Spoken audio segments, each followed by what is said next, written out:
Localización. Según Stuart Fiedel, el imperio se extendió por Bolivia, Ecuador, norte argentino y el norte chileno hasta el río Maule, donde encontraron resistencia por parte de las tribus araucanas, impidiéndoles continuar la expansión. Huayna Cápac continuó con la expansión del imperio, que en su mayor esplendor ocupó el Alto Amazonas y Ecuador, donde construyó una segunda capital en Quito. En 1525, el imperio se extendería desde el norte de Ecuador hasta el centro-sur de Chile, abarcando 4.000 kilómetros. El imperio fue llamado Tahuantinsuyo, la tierra de las 4 regiones. Cada región constituía una gran provincia: Antisuyo, Collasuyo, Chinchaysuyo y Continsuyo. Origen.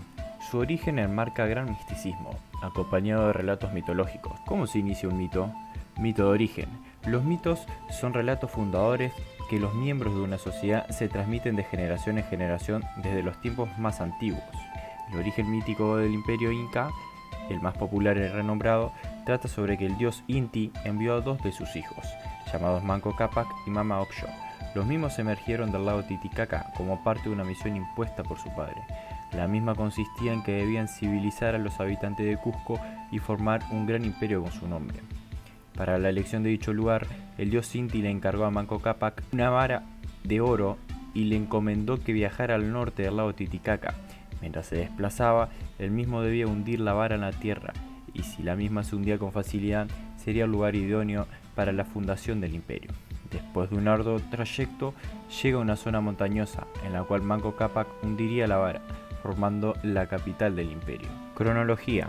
Su fundación data de 1410, con la unión de aldeas de la mano de Inca Zapa Viracocha. Sin embargo, en 1438, según Fiedel, es donde Pachacútec vencería al estado rival denominado Chanca, lo que reforzaría su dominio en Cusco. El imperio caería en 1536 en dominio de los españoles, comandados por Francisco Pizarro. Sociedad. Para hablar de la sociedad, comenzaré citando a Metraux. El poderío de los incas descansaba sobre el trabajo y la unión de los pueblos que, aunque diferentes por la lengua y el tipo de vida, participaban de una clase de civilización sensiblemente uniforme. El imperio era un mosaico de naciones y de tribus, entre las que se encontraban algunos reinos, tales como el de los chimúes, confederaciones de tribus y grupos aislados y primitivos. Los mismos vivían en ayllus, que son grupos de familias indígenas que constituyen una comunidad quechua o aymara. La población más certera que se estima rondaría los 6 millones de habitantes. Sin embargo, se cree que podrían haber sido el doble. El gobierno, según Stuart Fiedel, era comandado por un emperador o Inca Zapa, descendiente de Inti, dios del sol. Estaba casado con su hermana, tenía concubinas que las mismas eran elegidas por los denominados apupanacas. Religión. Se buscaba respetar las religiones de los pueblos, pero era necesario que veneraran a los dioses naturales inca: el creador, Viracocha; el sol, Inti, ancestro del linaje real; el rayo, Ileapa; y la madre tierra, Pachamama. El dios principal o los objetos sagrados de las provincias conquistadas iban a Cusco para ser resguardadas y veneradas. Existían periódicamente sacrificios de niños que rondaban los 10 años, que eran llevados desde las provincias a Cusco. Economía. La base de la economía inca era la agricultura. Gracias a ella obtenían gran cantidad de cultivos. Además, también vivían de la cría de ganado.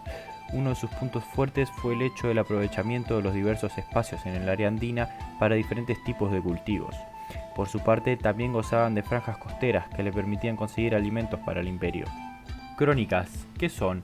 Según la Real Academia Española de la Lengua, una crónica es una narración histórica en que se sigue el orden consecutivo de los acontecimientos. ¿Cómo se clasifican? 1. Crónicas del Descubrimiento, 1524 a 1532. Son funcionarios, soldados, navegantes. Escribir cartas o relaciones sobre el proceso de descubrimiento del Tahuantinsuyo, específicamente en el primer y segundo viaje organizados por Francisco Pizarro. 2. Crónicas de la Conquista, en 1532 a 1537. Pertenecen al grupo de soldados que acompañó a Francisco Pizarro en su tercer viaje. A dicho grupo se le denominó como Crónica Soldadesca. 3. Crónicas de las Guerras Civiles, de 1538 a 1554. Soldados y testigos de la guerra entre la corona y los conquistadores rebeldes al mando de Gonzalo Pizarro. 4. Crónicas del Incario, de 1550 a 1650. Aquí podemos dividirlo en 3 subsecciones. El primer grupo son cronistas pretoledanos, los cuales escribieron antes del periodo del virrey Francisco de Toledo, 1569 a 1581. El mismo era administrador colonial español, que consolidó la conquista española de Perú y fue virrey de esta colonia entre 1569 y 1581, periodo en el que se efectuó una ardua tarea de reconocimiento personal de los dominios de su jurisdicción. El periodo donde tiene mayor acceso a información y dominio del quechua. Aquí tenemos cronistas como Hernando de Santillán y Pedro Cieza de León. Él mismo es un cronista español de Indias, autor de la Crónica del Perú, 1553. Pedro Cieza de León pertenece a aquel género de hombres que fueron a América como soldados y a los que el Nuevo Mundo convirtió en historiadores o geógrafos. La importancia de Cieza como cronista consiste en que no se limitó a realizar una mera crítica de los acontecimientos que veía o vivía, sino que tuvo conciencia de historiador, es decir, de narrar una gesta más o menos épica, con un estilo discursivo y con la intención de contar verdades. El segundo grupo son los cronistas toledanos, los cuales justificaban la conquista mediante el argumento de la tiranía que vivían los incas. Aquí encontramos a Cristóbal de Molina, José de Acosta, Pedro Sarmiento de Gamboa. Cristóbal de Molina, apodado el Cusqueño, fue un clérigo y cronista español. Durante mucho tiempo se creyó que era mestizo, pero en realidad fue un español natural de Andalucía, aunque por haber residido durante muchos años en el Cusco, se compenetra tanto con la cultura andina que bien puede ser considerado como un mestizo cultural. Fue autor de Relación de las fábulas y ritos de los incas. El tercer y último grupo serían los post-toledanos. Aquí se encuentran cronistas mestizos e indígenas que escriben para cambiar la imagen del imperio incaico que habían promulgado los anteriores cronistas. Aquí encontramos a Blas Varela, Inca Garcilaso de la Vega y Guamán Poma de Ayala. Guamán Poma de Ayala nació inmediatamente después de la invasión europea y creció durante las primeras décadas del régimen colonial, periodo de rápido decrecimiento de la población andina, tiempos de guerras civiles entre los invasores. En muchas de sus cartas, Guamán Poma se conduela por la desaparición del orden andino y se lamenta por las inquietudes cometidas durante la colonización del siglo XVI. Sin embargo, su obra también es un documento constructivo. La mayor parte está dedicada a la presentación de planes para un buen gobierno, según John Murrah. A continuación hablaremos de las crónicas comparadas con restos arqueológicos encontrados. Crónicas de sacrificios humanos.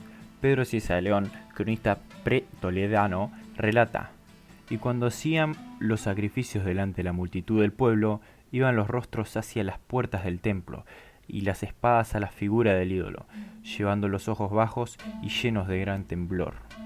Las fuentes arqueológicas nos dicen que Pachacamac parecía gozar de una reputación tan temible como extendida, temible y sanguinaria, porque, al parecer, se hicieron en su honor numerosos sacrificios de animales y de sangre humana de personas que mataban.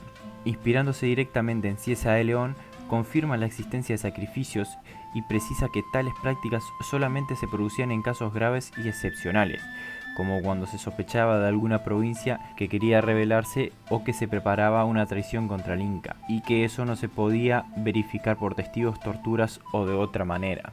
Según Guamán Poma de Ayala, cronista post-toledano, indica que los sacrificios de niños en honor a Pachacamac se llevaban a cabo regularmente siguiendo el calendario ritual inca, un hecho confirmado por un nativo de la zona, el informador de Ávila.